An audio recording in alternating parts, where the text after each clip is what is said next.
Good morning, good evening, everyone. This is Luda Kopikina with GAI Insights.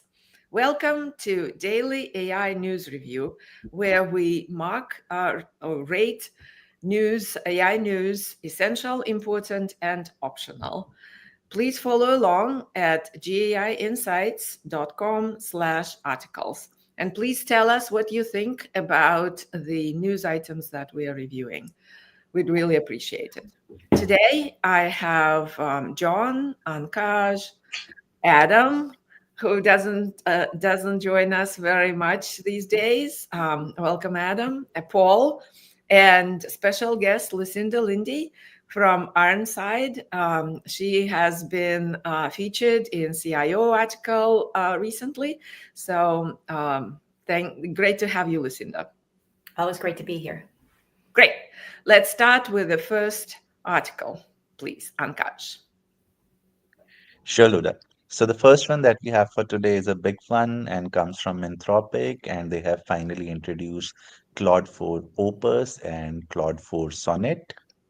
Yeah, a level up from Anthropic, a powerful model beating 3.7. So what do you think, Adam? Incremental change in a crowded market, totally optional. No, not at all. I'm gonna see if John can talk me off the essential ledge, because I'm gonna make a heck of a case and probably convince him. But I know he thought important in the pregame, so I'm curious to see how this goes. Good morning, everyone. So this is essential news, and Anthropic has to be taken seriously, right? They've had Sonnet 3.5 and 3.7, which have been the leaders and the absolute choice of the developers for most of the last year. Right? They have such a dominating position already in this market, and they have three models. Their little one is the Haiku, then they have the middle size is the Sonnet, and then Opus 3 at the time was the most powerful model when it came out, but they didn't do any development with Opus 3, and I think it's because Sonnet 3 was so strong. And this news is that now they're on 4. This is their next model, right? So everything is going up probably a couple orders of magnitude. This Opus 4, the big one, they have this example where they send it off and it does 7 hours of programming on its own, completing tasks on an open source project. The benchmarks, it blows away OpenAI's Codex, which was just recently announced as a state-of-the-art development platform. And then there's the Sonnet model, which is 4, and Sonnet 3.7 has been the programming leader, and Sonnet 4 has almost, you'll see there, almost as high. It actually has higher benchmark on software engineering than the Opus does, but the Opus has a lot deeper reasoning and more chain of thought. So the best one out there now is the Sonnet 4, actually, for software engineering, and I'm sure it's going places, right? It's the new benchmark leader. It's already held by Cursor, Replit, GitHub, and Manus. And now Anthropic has Claude Enterprise and Team options, right? So you can get those enterprise subscriptions. They have integrations with GitHub, Databricks, of course, AWS Bedrock, because Amazon is deep into Anthropic. This is absolutely a time where you have to be paying attention and taking them seriously. So, Adam, Ashish is asking, is this, in your view, is this the best model on the market now? For software engineering. For software engineering. Okay, let's qualify. But it's leading, I think. I haven't seen the other benchmarks on it. This seems to be where they're focusing, because that's sort of their core and butter. But I know a lot of people who use Sonnet 3.5 and 3.7 still as their daily driver. So this is probably going to be preferred by many. Okay, great. So Adam thinks we should go essential here. Lucinda, what did you think? You use these models, right? So what's Yes. Yep. And Claude is amazing, even before this edition at coding, and my go-to for that. And I also have it connected into Cursor. And yeah, so I think that, it's in addition to all things that Adam said, which I totally agree with. And they've added a lot of other things that that help the whole coding process, which is being able to access local files and prompt caching and memory capabilities. Really, that just allows developers to be able to work more efficiently. And then the other thing, which Adam had touched on is really the distribution. This thing just went all out, all distribution, free version, paid version, Bedrock, Cursor, everything. It's just like, boom, it's out there everywhere. So yes, I agree with Essential. And also MCP, as Adam is pointing out, that he let's remember Anthropic are the ones who developed that. That's been so widely exactly. adopted along with A2A now. And then now they're spreading it like across the board. What did you think about this, John? Are you still on optional? No, it was never optional. It's funny. It's actually your fault, Adam. I was half asleep starting out on these things. I saw your thing said IE, and I heard Luda's voice. It's like, don't be great inflation. I was like, no, it's all your guys' fault. No, I agree. Essential. We're gonna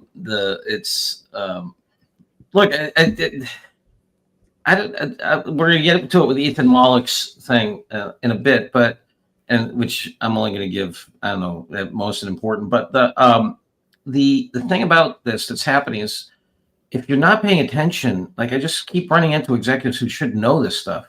If you're not paying attention, just how quickly, we've got an agent out there doing, 7 hours of programming is such a critical part, software engineering is such a critical part of the productivity of everything, almost everything, and the agentic capabilities here are big too. I don't know, I guess, Ankash, you were saying that, you think that's a vital part of this. So I don't know, Ankash, if you want to just come in on that, or Ankash, Yes, you have a view? Yes, Aluda. So all the examples that we are seeing online where people have already experimented with Claude 4 Sonnet, so their agentic ability and the tool use that has been just amazing. So it's working nonstop with a variety of tools and doing all that really well. Okay, so it's essential news. Paul, okay with that? I want to highlight I think in particular, we're just seeing an explosion of innovation and execution on OpenAI and Anthropic. OpenAI did $4 billion revenue last year. Anthropic was 1.4, and they continue to ship products at an exceptional rate here. So I think, back to John's points, executives need to know that there's an explosion of innovation at the high value cognitive layer of these two companies. And we're seeing it first in coding, and it's going to come to the other departments here. And it's already coming to agents. Okay, let's mark it as essential. This time we're beating up essential here. So essential it is. Let's proceed to the next one. Okay, the next one comes from Ethan Mollick, and he says, making AI work, leadership lab and crowd. Yeah, another article from Ethan Mollick wondering why is it the case that individuals see quite a bit of performance improvement using Gen AI models, and enterprise still lagging? What did you think about his thoughts here, John? Yeah, I was going to give this an important, and the reason I'm not giving it, first of all, his observation that we're seeing productivity at the individual and task level and not the organization level, I think is, we're seeing much more productivity at the individual level and a lot of loss at the organizational level. First, this is a finding that, is well known in organization science, and, the guy is at Wharton, right? He's not at Penn Computer Science. And I'm just surprised a Wharton professor doesn't know more about the organizational change and transformation theory and literature and bring it to bear here. Maybe he's trying to just dumb it down for the audience, but this notion of the lab and the crowd, it's just, there's more sophistication. For example, the nature of the interdependency of the business. What is the business model? If you have a functionally deep organization or business units, you might organize the change differently. He doesn't really talk about incentives. He doesn't talk about, the value chain and, how they're locked in. He doesn't even use some of the stuff, which I never thought was a theory, but anyway, stuff like Clay Christensen's theory of disruption. I think it was a framework for disruption, but whatever. There's just so much good stuff out there that I would think he would be aware of that he just, So I give it important. Why important, not optional?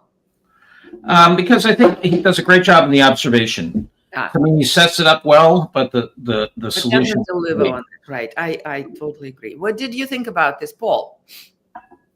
Yeah, I important. I mean, Ethan continues to create good stuff in here. I mean, I come to the conclusion that AI leaders and CEOs either get this by now or they don't.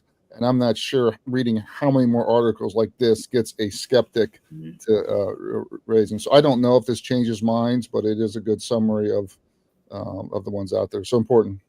Yeah, I was optional actually, because as John, you're absolutely right. He sets it up, but then he talks about the crowd and the lab. He doesn't come up with what you're going to do about it and what are people doing about it. Lucinda, what did you think? So it's funny, I really did start out as essential, but your arguments, I think, have gotten me too important. However, the things that I like about this are, like I'm just looking at this from the point of view of a professional services organization, and how do you even start? Even if there's some portion of the executive that gets this, like just how do you start remaking your processes? I mean, I do think that John, as you mentioned, change management, et cetera. Yes, we can all do it at our individual level. We may be able to concatenate a few tasks and get a better flow. But the whole thing about reinventing the workflows, it doesn't just happen like that. It happens in a really iterative manner, and it takes a while to do that. But I think that the three components that he outlines here, the executive setting a clear vision, and we'll see that in the Klarna example, and then how does it change? And then doing a lab, experimentation and workflow, and just crowdsourcing, because you got people who know the business, they know the bones of the business. And so then once you start showing like, oh, I can help you with this, they're like, oh, okay, now I can do that. So it's a little bit of an organic thing. You have to kind of come out of the primordial ooze in order to get these transformations, and it's a process that people have to walk through. Yeah, I hear you. The thing is, like, the guy's a professor of business. 1909 was when Fred Taylor published Scientific Management, which says it takes time to do systematic change, and here's how you do it. And his theory from 1909 has more insight in it than this does. That's my Adam, what do you think? I think you're all in agreement in a lot of ways, so we're probably landing somewhere in the middle.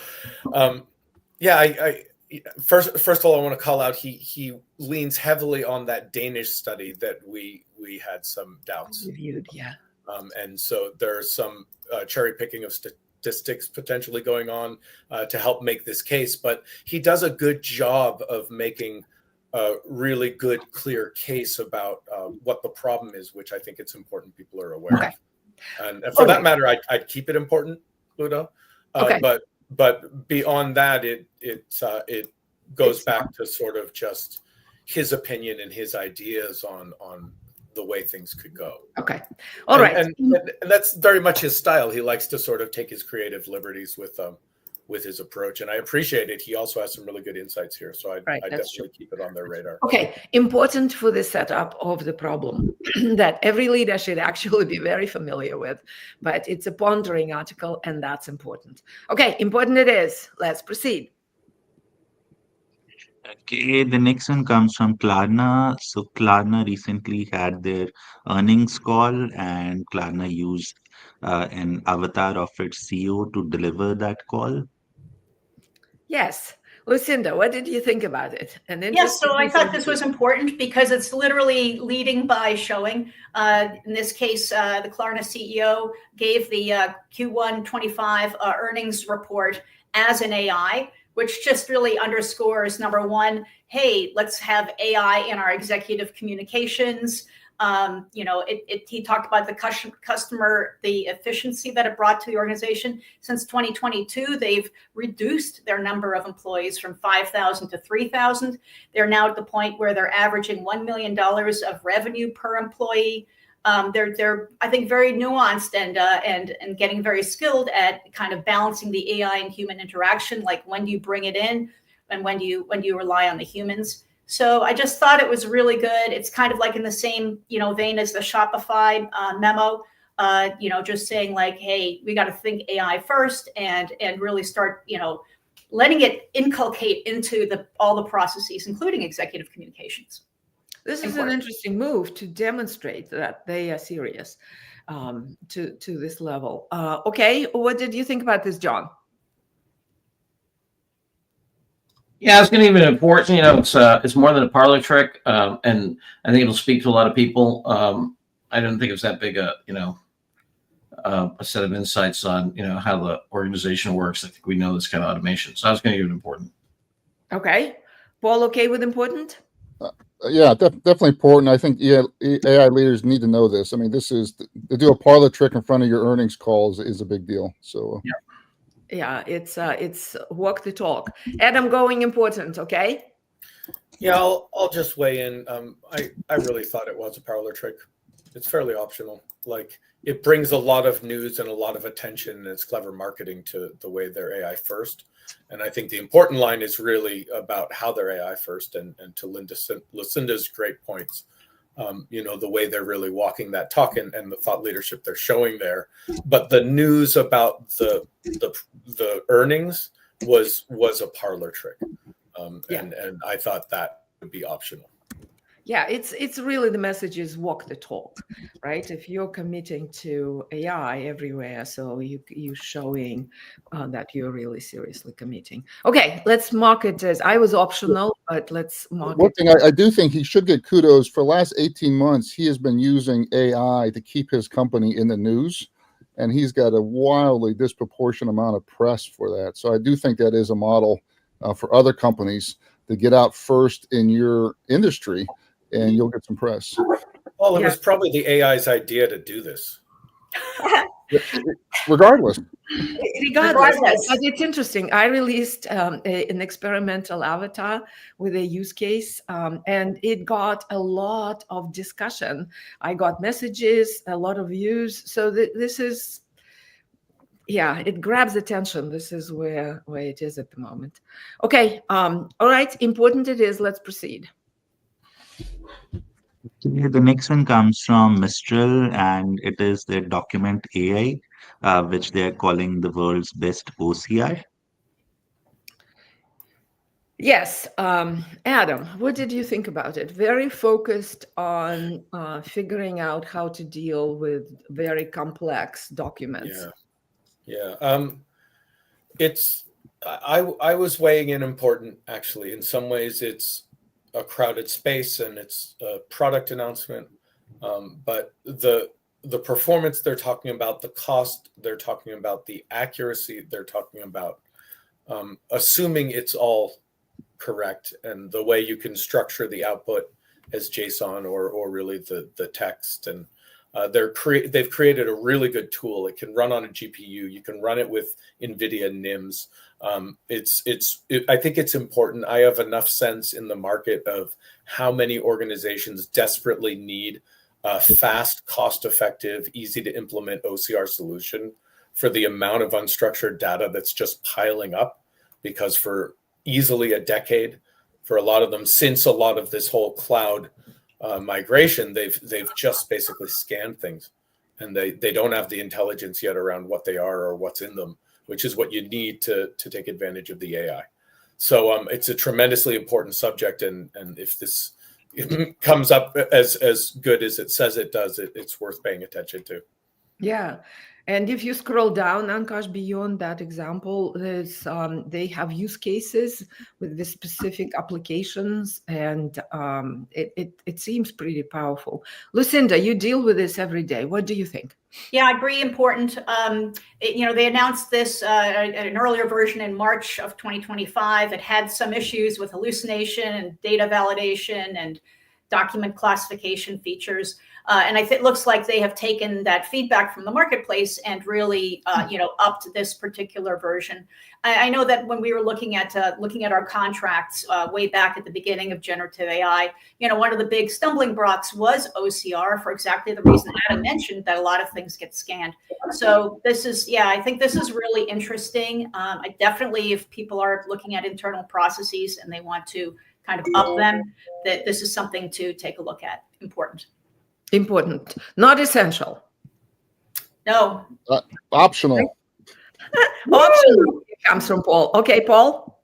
It's a product announcement. If it's so damn good, they should easily be able to get some customer case studies. It's an important area. I agree with Lucinda, but Yeah, I was going the other way. I was almost to essential. I mean, this document issue is so massive, and Paul, you and I, are one of our favorite customers. They Yep. solve this problem.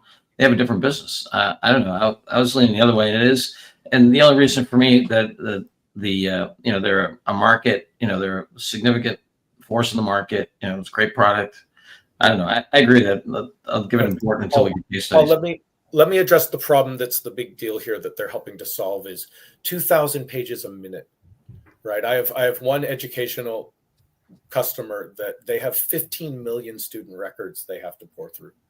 Just the sheer amount of time and the cost associated with it, this kind of performance, that's on a single GPU.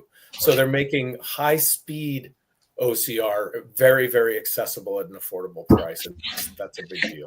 Yes, I totally agree with Adam. I was going essential for this reason, and also for the reason, like, look at all the other foundational model. They focus on coding and this and that. This is a vertical that is super important for enterprises, and they are focusing on it at scale. The capabilities are at scale, and the examples out there with the signatures, with the stamp of the lawyer, again, Ankash, if you are very important, and they're taken from the specific user or cases, right? So I was going essential on this. I can support that. Feel the power, Laura. Go for it. Democracy is highly rated. That's why they had essential. It is. Let's proceed. Paul, I just ran the math just to put it in perspective. Those 15 million documents would take over 5 days, even for this version, to churn through them, running nonstop. So these are significant problems, right, for people. Yeah, it is, and we will have a case right following this where it's core of this company's business. So essentially, it is, guys. Let's proceed. Okay, the next one is a case study from AWS, and it talks about how Onity Group has built an intelligent solution for complex document processing using Amazon Bedrock. Exactly. So, John, please tell us what you think. Yeah, I was going to give this just a lovely, layout of, this mortgage processor, and the ability to go in and to build this model, really does make, the whole process a lot more, a lot easier. And the notion of complex documents and what that means, and that's huge, right? And they're using a combination of their own model and the generic model, whatever the available models out of AWS. So you have AWS's TextTrack. I can't read it from here. Sorry. Extract. Yeah. Thank you. Model, and then their own model, and then this notion of a confidence check. This general architecture makes a lot of sense to me. And then, they're the solutions. It's a big domain, right? This ability to ingest these documents and classify them and get the data extracted is really critical. So I give it important. Okay, Adam, what did you think? And also in comparison with the tool that we just had, what did you think? It's a little different kind of article, but in some ways similar capabilities with less even claims. I think really that they're backing up. I didn't see a lot of. That's probably the meat of it there, right? Accuracy rates of 85%, and overall accuracy improvement of 20%. Mm-hmm. Or that was the cost. Sorry, but yeah, I was probably leaning more towards optional on this. That use case down there, the chart that it's showing, feels to me, it's a lot of the guts, but they're almost getting down to the logic within within the programming at that point to sort of make it look like this really complex system. It's basically doing what all of these things do in terms of an approach. And it's sort of like in their chart, they blew out one more level down into the weeds and made it look like this really impressive thing. But at the highest level, it wasn't really a really new or unique use case. Maybe just some refinements over a pretty basic process, highlight the way it was done with Bedrock. Okay. So I was left a little less impressed than John was, but he made some good points, and I'd be okay with important. Okay, optional, important. Lucinda, what did you think? Yeah, I'm more on the important side. I do feel like if the Mistral one was really about this one particular piece in the chain, this really outlines the whole workflow and the process and how you would architect a solution like that. So I thought for that reason, I'm actually going to double click on this one and really look at it for another document flow type of case we're talking to with a potential client. So I thought it was really good. For my personal self, I'm viewing it as essential, but definitely important for the AI leader. Okay, going important here. It's interesting. See, they are using, if you will, the outdated technology in OCR. So I think Mistral has it a little advanced. So in this case, where the document cataloging and converting into vectors and the like capability is critical. If they used Mistral's capability, it would have been way faster and more accurate, probably. So it's this case for me signifies the very critical need, and the Mistral is giving a more advanced solution. Yeah, Okay. Luda, Yeah. Oh, Great point. sorry, Lucinda. Oh, I was just going to say, great point, Luda, about swapping out Mistral for TextRact. Really yeah. good. That's Well, right. yeah, and I think it's a good example of we talked a lot about AI first companies. Here's an AI first product. So the Mistral one was designed from day one as an LLM based architected product versus older technology adding it here. And I think this is a great example of the power of AI first re-architected products that leapfrog. Yeah. Okay. Well, let's put it as important and proceed. Okay, the last one that we have for today talks about voice AI, how it is working, and where it wins first. Yeah, it comes from a VC, seed VC in voice. They have the voice vertical. What did you think about this, Lucinda? So I thought this was important. Some reasons are, first of all, it gives a really great, kind of history of voice and text technology. They talk about the key drivers. There's, the voice AI is really now ready to do more things. You can use it in different modes, like as an on-ramp to what your full product is, or as an AI, voice AI, just as whatever the final, use case is. It seems like it's good. It's got vertical applications, high volume. It's good for high volume and low complexity tasks. Yeah, they talk about what use cases are good for voice, etc. So I thought, it was good from the point of view of, it's reasonably specific about what types of use cases are important and what are the drivers behind the modes you can use it and what are the drivers behind why now. Okay. What did you think about this, Paul? I'll yield to the group. Okay. Adam? I was leaning optional in the pregame, but Lucinda's convinced me, I think, pretty squarely that it's an important one. The emphasis on voice and the way it lays it out, and even quite frankly to look at that history and reflect back to 1952, where they were first had a system that could understand spoken digits. It's worth taking a read through what's gotten us to this point, because as we know very well, and we talk about quite often on here, the voice is essential in this next stage. Voice is new UI. Right. What did you think about this, John? Yes, important. Important. All right, ladies and gentlemen, well, market is important. And today we have a scope creep. We have, and Ankash, do you have the card up? And Go for it. before we go, maybe announcements. Paul, John? Um, Learning Lab Monday. Remember, it's Memorial Day in the United States, and we are going to memorialize. So we will have a learning lab on Monday, right, Paul? No, no. no Learning Lab, no news. No news, no learning lab. Okay, Good. but today Enjoy we the day have off, everyone. a happy Friday, right? We have 2 essentials and 4 importance.